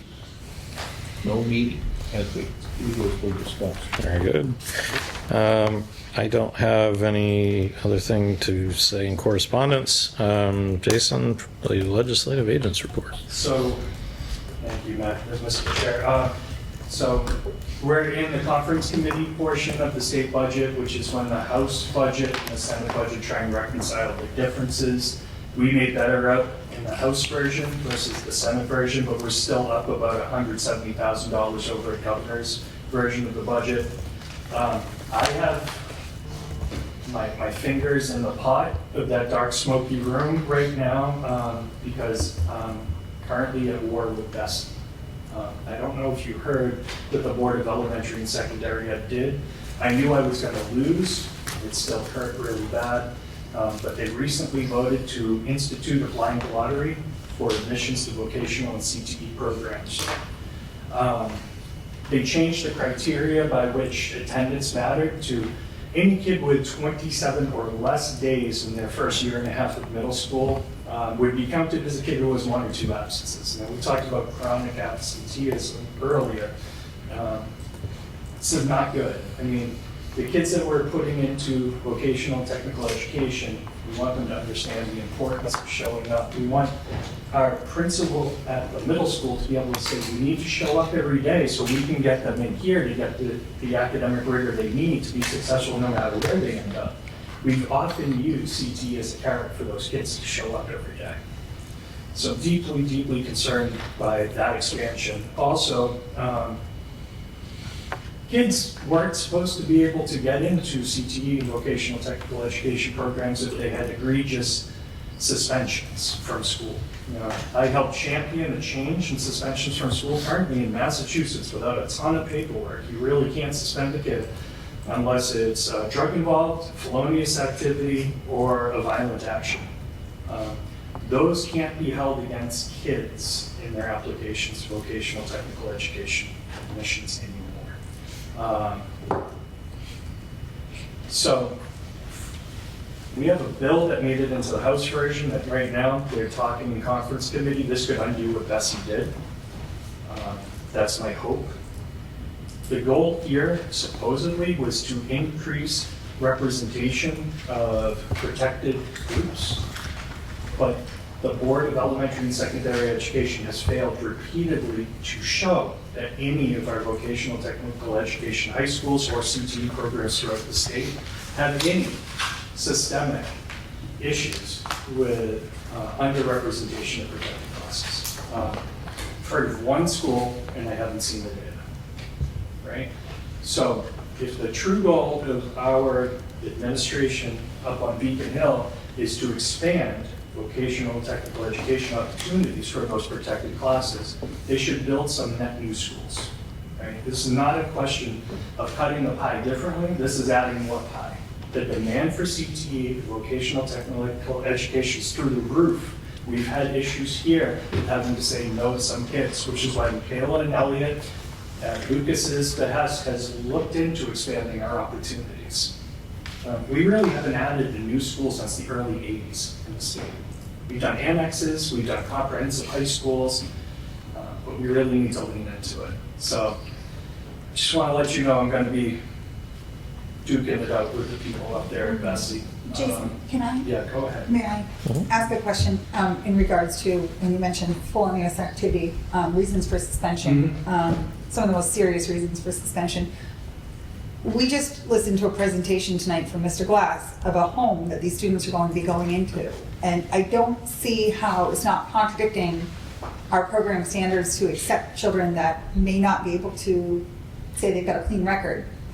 I have 2 children over the age of 14. Just to adopt a child in Massachusetts, they had to get fingerprinted and background checked to do that. So I can't see that there can't be some kind of stipulations in regards to children that are out on work. Yeah, well, the regulations that just got overruled allowed kids who had a disciplinary record to present their case and could be considered by the director of the school and the principal for admission. A kid who had some attendance issues could still apply and plead their case and explain the situation. This has now just leveled the playing field completely to a very extreme case. I mean, that's 18 absences per year. 27 is a year and a half. That, in many cases, would require the schools to file because of the egregious amounts of absences. Right? So I understand as an educator not wanting to say this 7th grader has already done things that will never allow them to have access to this program. Right? I understand the spirit of where maybe some of the people on the other side of this argument were coming from. But at the same time, after hearing from vocational technical education teachers, administrators, people from the trades, their views and their concerns they felt were not heard at all. And it reflected exactly what you said, you know, showing up at the job site on time, being ready to do your job, not being a danger to yourself or your coworkers is important in a lot of jobs that we have in the school. Again, I wish we could allow any child in Massachusetts who has a desire for vocational technical education to have a seat at the table. But part of that is building some net new schools and making new seats, right? From an annex that we add a shop to a random building, maybe down in Carver. Maybe they put one over in Plymouth and they can swap kids. Maybe we can even get into the game at some point like we were with Pembroke. You know, we'd love to have some of that reciprocity. There's not enough seats at the table right now. That's unfortunate. Does the blind lottery rule out us being able to prefer our own district kids? So there's an even scarier thing right now that the Board of Elementary and Secondary Education is looking at. They're looking at all regional agreements right now. And The concern is they might be coming up with some blanket judgments that takes away our autonomy and even the language that our 3 towns has agreed upon. Some of the concerns about the blind lottery is, especially for smaller towns that do seats in their vocational program proportionally, which we don't do here, they could have invested capital into building the school, they could invest annually into the budget of that school, and end up having no kids at that school for several years in a row, based on how the lottery might come out. It's still kind of nebulous right now if the local control over the percentage of kids still is in play, and then you do a blind lottery based on each individual town. I mean, some of our voc schools have 27 different member towns, from huge cities to small little rural communities. This was really pushed through quickly, and I think it was pushed through quickly because they saw the legislature starting to move on it. The legislature was saying, we need to pump the brakes and sit down at the table and look at this data to see if there really is any systemic issues of discrimination. I'd be the first one to call it out if anybody could show me the data, right? But unfortunately, it's a little bit after 12, but we still have an outside chance of getting it over with. When will this take effect? So all of our CTE and vocational technical education schools have to start adopting new policies and new admission protocols in the fall. So my hope is that we will get result from conference committee probably the first or second week in July, even though it's supposed to be in by June 30. And that will put the brakes on it. Now, the real problem is Governor Healy was a loud proponent of what the Board of Elementary and Secondary Education did. So she would need to sign a bill that would undo something that she was in favor of. Are you suggesting that could change the children that have been admitted for this fall for Silver Lake? Okay. It could potentially have some ramifications for us. Yeah. Elliot's tied into MAVA, the Mass Association of Vocational Administrators. So he'll get the latest from Steve Sherrick, their executive director, but it could have some implications for us here. Not for the incoming class, but for our rising 8th graders when they start applying next year. So then my final question is, naturally, I'm already thinking about next year's budget and thinking about the challenges we've had the last 2 years and the state funding formula mix and the Fair Share Act and everything like that. Do you see any movement yet from the state that would create some structural changes that would give us any relief? No, the state is terrified right now with federal cuts. $16 billion of our $62 billion state budget is federally funded. I heard some senators tell me they kind of rolled the dice with this budget, hoping the funding would be there. I've already heard them talk about 9 seat cuts being a potentiality before they've even signed the budget into existence. We could have mid-year budget shortfalls. The state could not come through with some of the funding they have promised us, and we would have to reconcile our budget locally. There's deep concern about how Chapter 70 is currently going. 77% of school districts in Massachusetts now are minimal aid districts. It's not the way it's supposed to be. That 23% of our cities and towns are getting all the money, and the rest of us are getting the per pupil minimum increment.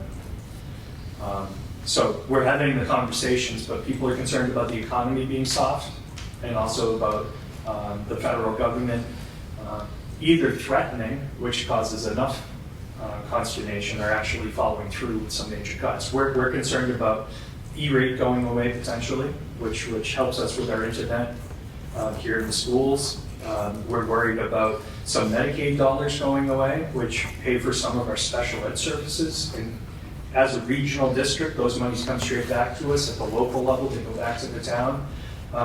We're concerned about some of the SNAP benefits going away that provides nutritional assistance to children, which also sometimes affects how we can do things here at school But even deeper than that, if we eliminate people from SNAP, we get less money for the free lunches that we serve here because we still get extra dollars for those kids who are considered free and reduced lunch, even though Massachusetts has universal free meals.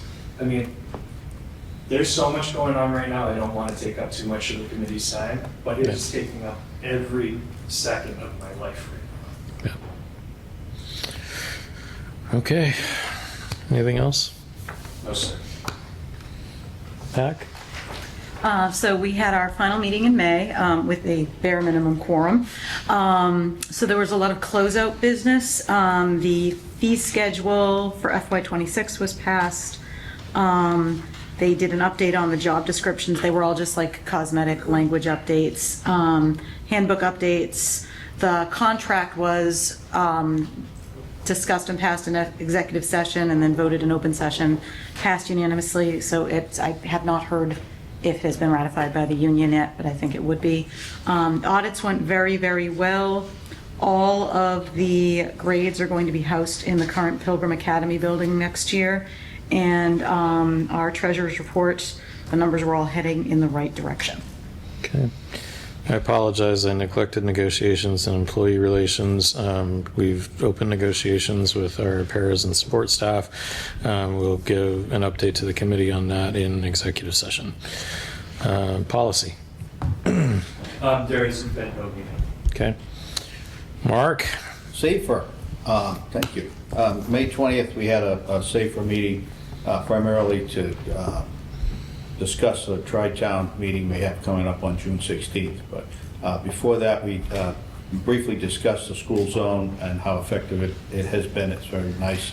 However, a couple of complaints came in that the school zone time frame is so long that people are ignoring it, and it might need to be trimmed up. Michaela and Becky have meetings regularly with the chief of police, and I guess he's the one that has really, the three of you have come up with a time frame. So that over the summer, we're going to see if we can have that. Maybe we'll be tweaking some of the time and see if we can. And that included, when I spoke to the police chief of Kingston, more enforcement. So if we tighten the window and enforce it, but people would just, my observation would just, the sign was flashing all the time too fast, and they weren't really paying attention. And this, Yeah, I mean, it's still going at like 4 o'clock. 4:30, I think. Yeah, I think it's going too late. Okay, we also talked about some capital plan changes. Thank you for the earmarks that we're expecting for the safety and code-related items. The $75,000 that Kathleen Natra and company were able to put together at the State House, where we had made a couple of adjustments to the capital plan. And then the Tri-Town discussion, we briefly laid out. I think the superintendent can tell me, we finally decided to have everybody meet at the admin building. Is that correct? Yes. And there were a couple of comments of highlighting some of the shortfalls of the admin building, the handicap space in the basement, bathrooms, and some of the things in that building. In the process, and then taken for the tour of the two school buildings. I don't think we discussed the wastewater treatment plant, but we, on a scope, we have a high school building currently in our facilities report has $31.8 million of issues to address, and some of those may be addressed differently. Middle school at $18.8 million, admin building $1.5 million, and the wastewater's $800, and I say only $850,000 of items that were identified.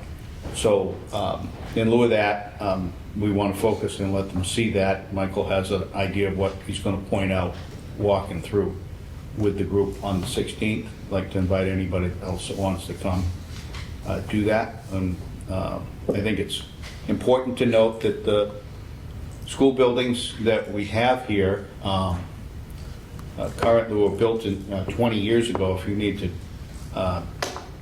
do that, I believe it was $273 million if we were going to replace the high school, and I don't think it was $188 million if we we're going to replace the middle school.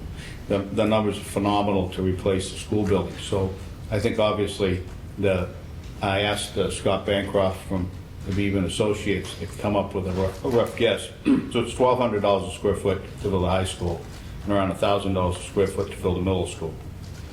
No. So that'll be just part of our argument of why we really need some money set aside to be able to do this. There's a spreadsheet in your folder, and I'm going to refer that to Jason. So speak. I'd like to, I want to put a little more framing around this. So I'm going to give you my impressions, and I might not be remembering correctly, and so I would like to be corrected. But while we were slugging it out with the budget, if I remember correctly, we commissioned Habib and Associates, who are, Mark, for your benefit, we have a, am I saying that wrong? Okay. There are house doctor sort of engineering firms. So when we need, some kind of initial consultation, we have them on retainer, so to speak, to be able to do initial consultation. We are coming to the end of paying off the original schools and the separation from Pembroke and all of that.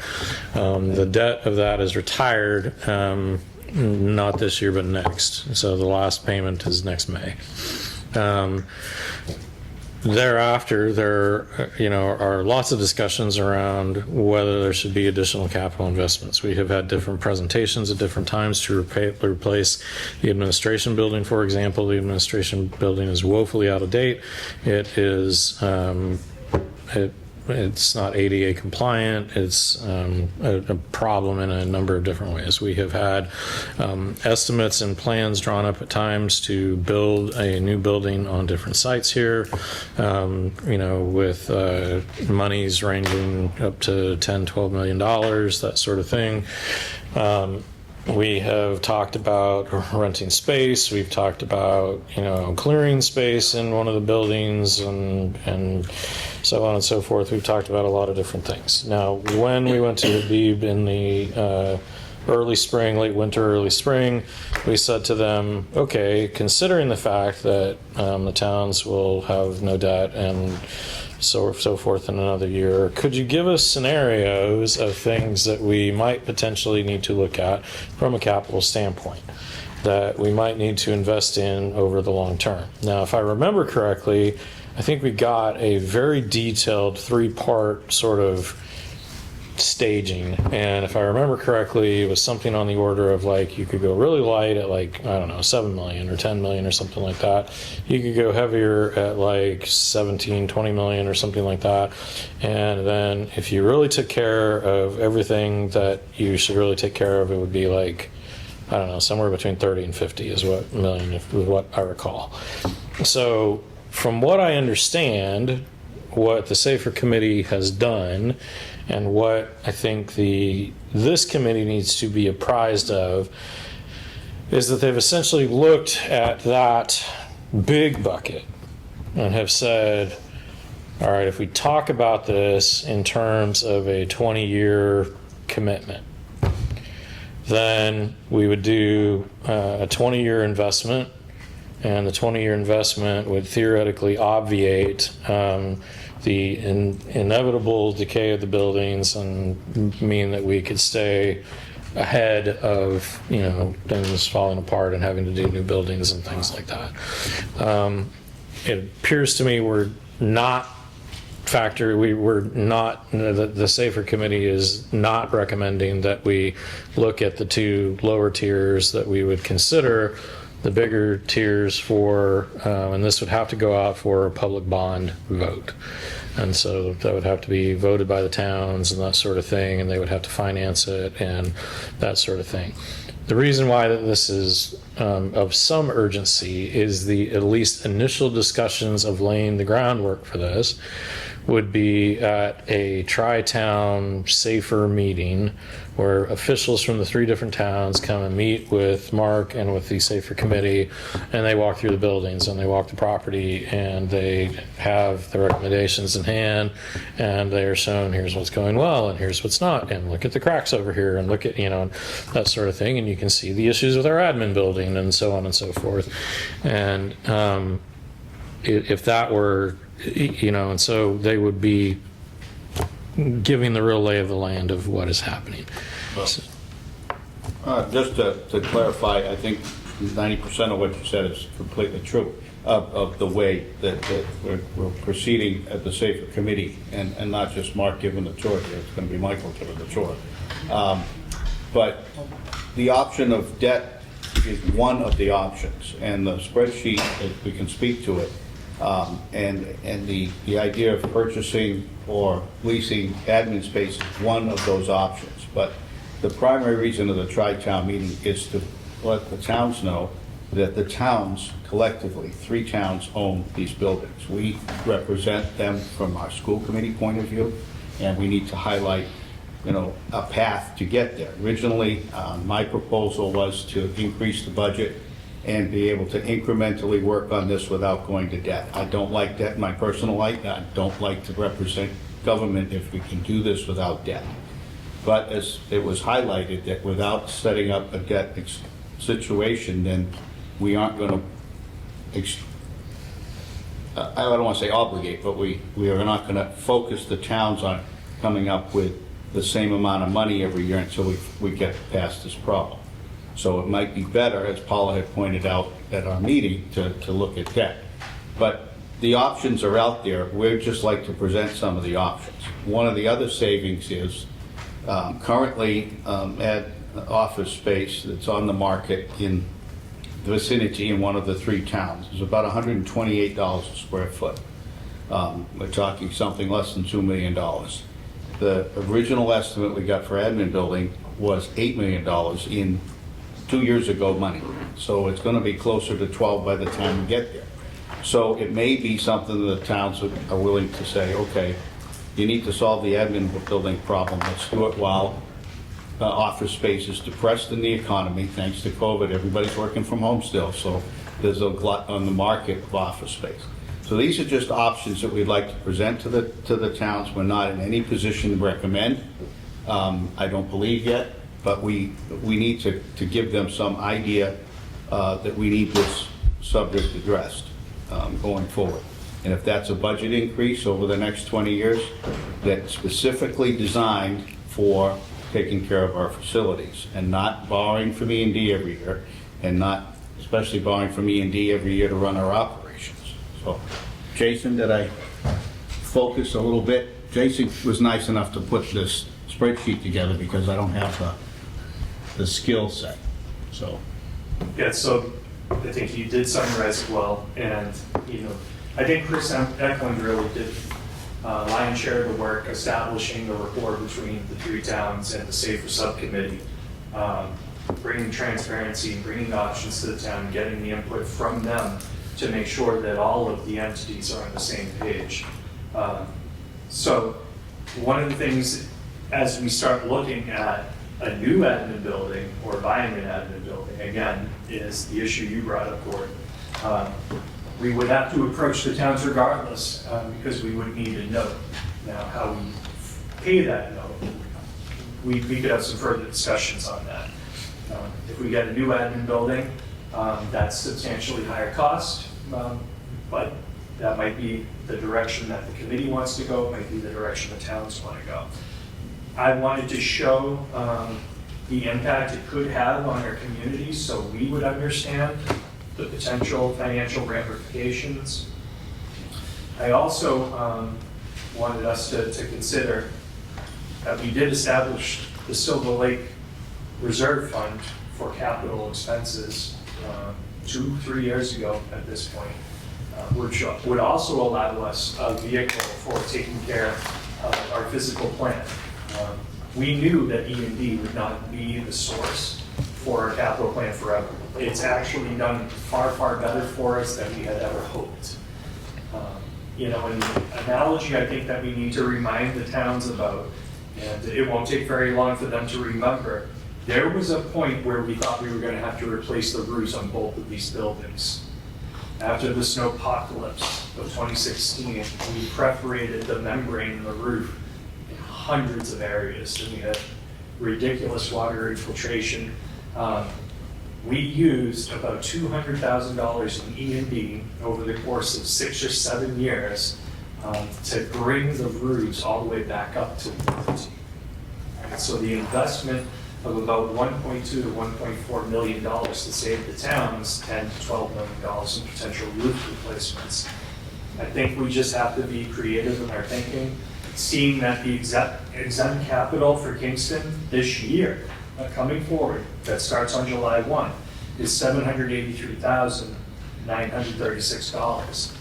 How do we try and keep that number flat, give a little relief to the towns potentially, or increase the amount that we're asking from the towns? Those are the conversations we need to have. So I'm not pro or con or any of the ideas I put on paper. I just wanted us to be able to look at the same document together. I don't even know if most of it's right. You guys know I like to do math on the back of napkins. I am not Sarah, I am not Christine. It's just an option.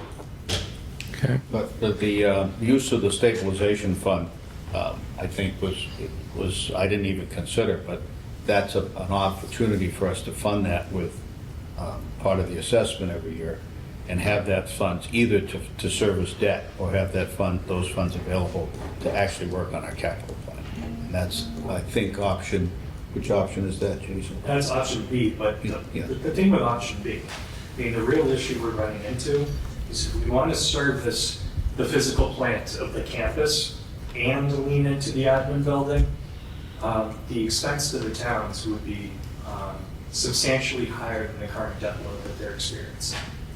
Take into account the fact that we don't know where our operating budget's going to be next year either, nor do we know where the towns are going to be after they threw a lot of free cash at their budgets for this year. Yep. I wanted just to present us with some realistic options that might be tenable. Again, not pro or con. Sarah? Just if I may, for the people that are new to the committee, the house doctor, the engineering firm we contract with, we used part of our capital plan this year to have them come in and do a study of all of our facilities. That's what we're talking about. They came in with a fleet of 25, 30 engineers, roofing specialists, everything, and they went through every single building and property we own and put together a document for us. And then they spent a considerable amount of time with our facilities director taking all of that information and dividing it into, they call it scope 1, scope 2, and scope 3. Scope 1 is things that they're saying should be taken care of let me read it, immediately necessary / critical. So take care of it in 1 to 2 years, and the estimate for that was $7.6 million for scope 1. Scope 2, which is necessary but not yet critical, which are, they say 3 to 5 years on that. The estimates for scope 2 were the costs plus the inflation of kicking it down the road those 3 to 5 years. That estimate was $33.2 million.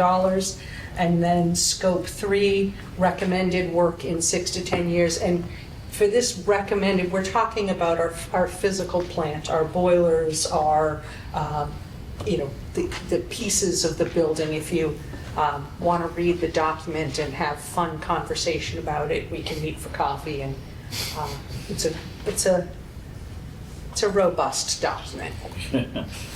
But that's the facility conditions assessment, which is leading to this conversation, which can be summed up in, do we want to take care of the buildings, which would be $73 million, or do we want to build new buildings when these ones fall in, which, Mark, what were those numbers you gave us too? I just got $277 million for the high school and $156 million for the So building. take care of what we have, or The cost per square foot in CTE is higher, but you don't get an accelerator and a reimbursement for the SBA. I was wondering what the difference was, but Yeah, it's pretty substantial.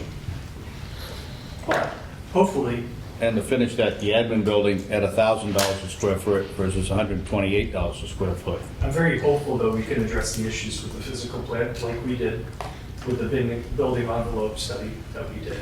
And we used E&D to fund we just might need to look at a new funding source to continue the work of keeping the two most expensive and precious buildings in all three communities intact and functioning for our kids and our staff. So what our SAFER committee really like to do is look at explaining some of these options to the Tri-County. We're not going to bring a proposal to say we recommend or we talk, but just to give them our research and how we're considering it, and we'll come up with some funding ideas collectively down the road. Okay. And that's all I have on the admin. Does anybody else have any questions on that part? I did get to attend a wastewater treatment force development conference yesterday, and I'll be filling the SAFER committee in on it, but if those are the new to the committee, the wastewater treatment plant that we have was originally built 20 years ago as a teaching plant for an extra $10,000 at that point, which seems like not a lot of money after the previous discussion. Anyway, it has the opportunity to be able to use to certify wastewater treatment operators. There's a big shortage of those right now across the state, and there will be a bigger need for them. We're looking at this as an adult program or possibly a student program afterwards to be able to actually use this facility as a classroom. So there is a classroom type space as part of the plant, and as well as the gauges and everything they need to do that. So I'll get back to you more as developed, but we made some really nice contacts. These starting wages for wastewater treatment operators are in the $70,000. This is with a high school diploma. And I think that's a pretty nice start for kids that anybody would like to get into. So would we add that as a CTE program, or would that be? We're a little early to discuss that. Right now, we look at it as an adult education program and not to interfere with the rest of the campus setup. Okay. Looking at separate parking and a couple of things like that. Anyway, the contacts, I hope we'll be able to bring in some folks to advise us. There is a program, community college program in Bristol Community College currently has a program that I'd like to go take a look at, see how they're doing it. But it may be us offering our facility, hopefully for some revenue, to a community college to be able to run their program at it too. So, different options. Thank you. Okay. Treasurer's report. There was nothing tonight. Okay. Union 31. We have no current update. I did email Lauren, potentially asking if she could call a Halifax meeting. Okay. Single signature warrants.